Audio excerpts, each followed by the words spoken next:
मन की प्रसन्नता बहुत बड़ा तप है। हर समय मन को प्रसन्न रखना बहुत बड़ी साधना है, बहुत बड़ा लाभ है, जिसका हर समय मन प्रसन्न रहता है।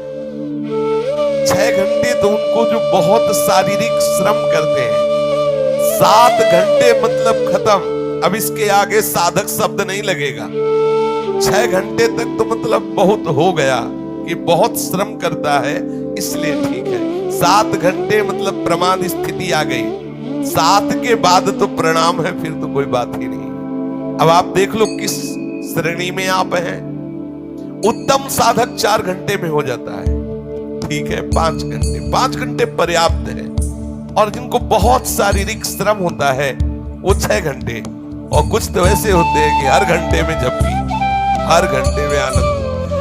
समाधि भाव को निद्रा समाधि स्थिति, व्यास भरोसे कुंवर के सोत भाव प्रधा। सत्संग हो रहा है, थोड़ी ढिलाई हुई, बस गए समाधि में गए। मक्खी भन बनाए चाहे मच्छर भल बनाए चाहे महात्मा भल बनाए, कोई फर्क नहीं पड़ता। अब निद्रा समाधि स्थिति, आओ समाधि भीतर। स्वामी हरदास जी कहते मनी तितला डुलाओ, आओ समाधि आगे।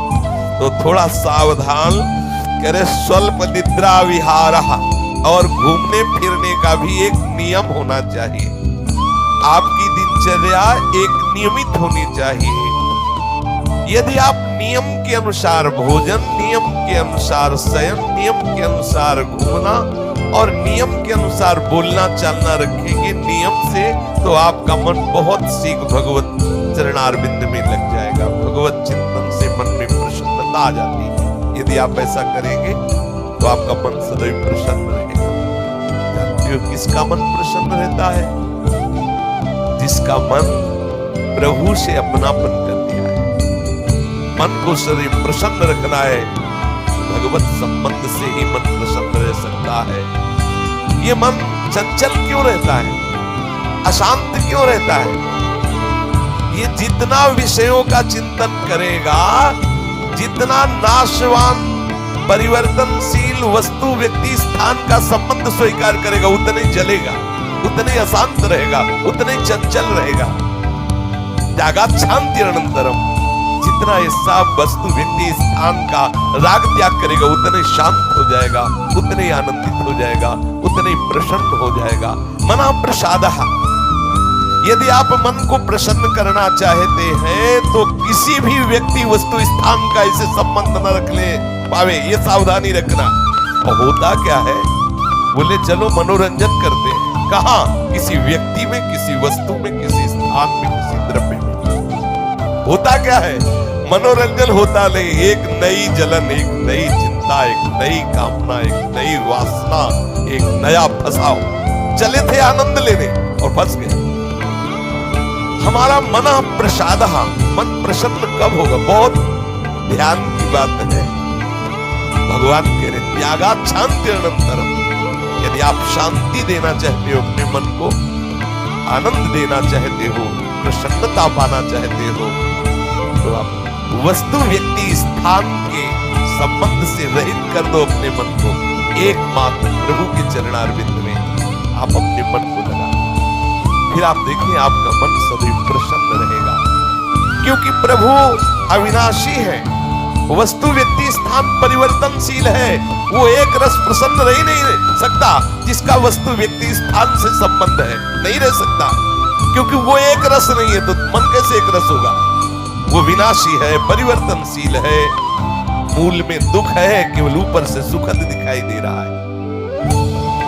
मन में अशांति, दुख, क्लेश, बंधन का कारण है किसी वस्तु व्यक्ति स्थान से अपनापन कर लेना। सूक्ष्मता से देख लीजिए, अभी हम यही फंसे हैं, चाहे वो ज्ञानी भगत हो चाहे प्रेमी भगत हो, अभी केवल मन के भगत है। मन को अभी भक्ति के मार्ग में नहीं खड़ा कर पाए। किसी भी वस्तु व्यक्ति स्थान से राग न रह जाना, ये वैरागी का लक्षण है। समस्त वस्तु व्यक्ति स्थान में एकमात्र सच्चिदानंद आराध्य देव को देखना, ये अनुरागी का लक्षण है। हम देखें कि हम ना तो वैरागी है ना अनुरागी है, हम तो रागी है। हर वस्तु व्यक्ति स्थान से हम सुख भोगना चाहते हैं। देख लो, अगर ऐसा नहीं तो फिर मन जाएगा ही नहीं। जब तक सुख की लालसा नहीं तब तक मन जाने वाला नहीं। इसको जहां जहां सुख का मिलने का भाव है वहीं वहीं ये जाता है।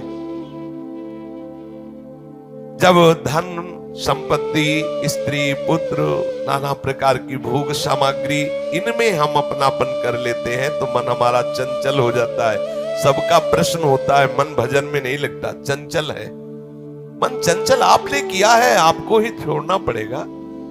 आपने वस्तु व्यक्ति स्थान से संबंध कर लिया है, वो चंचल परिवर्तनशील नाशवान वही लक्षण मन को आ रहे। वो आप अविनाशी प्रीतम से अपना संबंध कर लो, देखो कितना आनंद मन में रहता है, कितनी प्रसन्नता रहती है मन में। भगवत चरणारविंद का आश्रय लेने वाला हर समय प्रसन्न रहता है, ये पहचान है।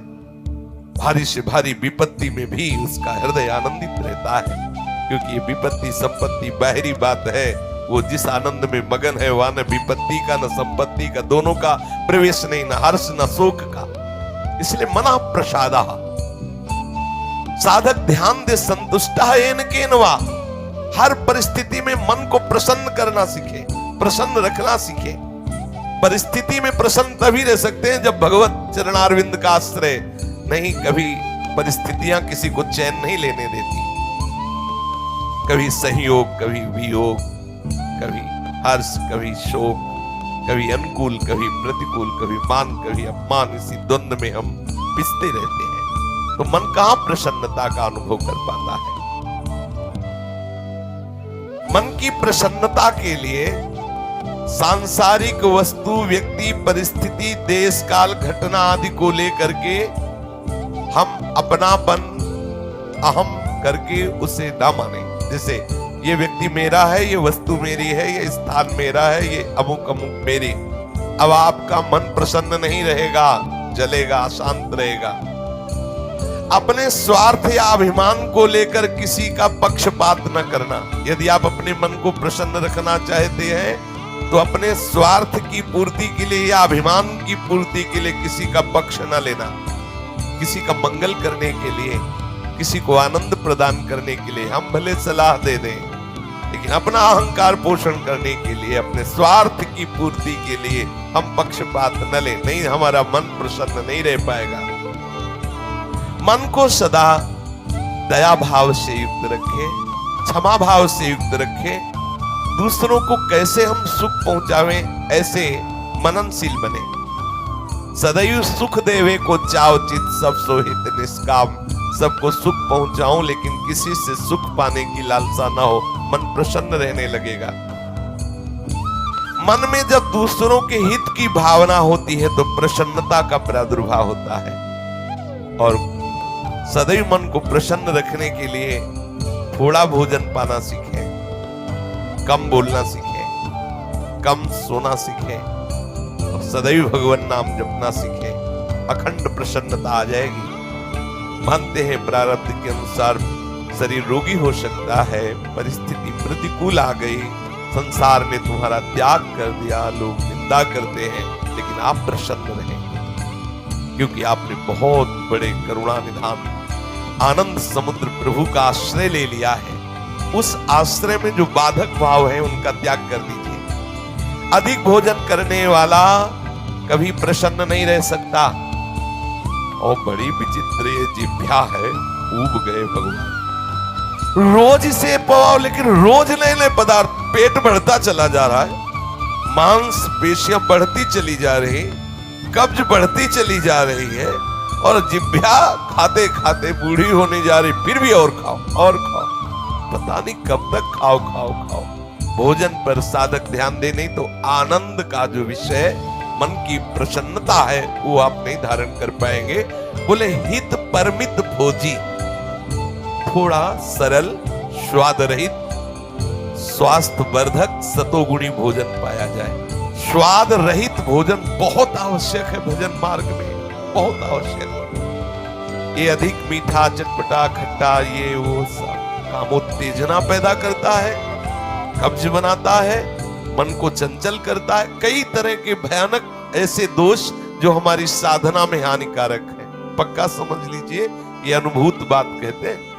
भोजन जितना सरस होगा, भजन उतने चौपट होगा। पक्का समझ लो।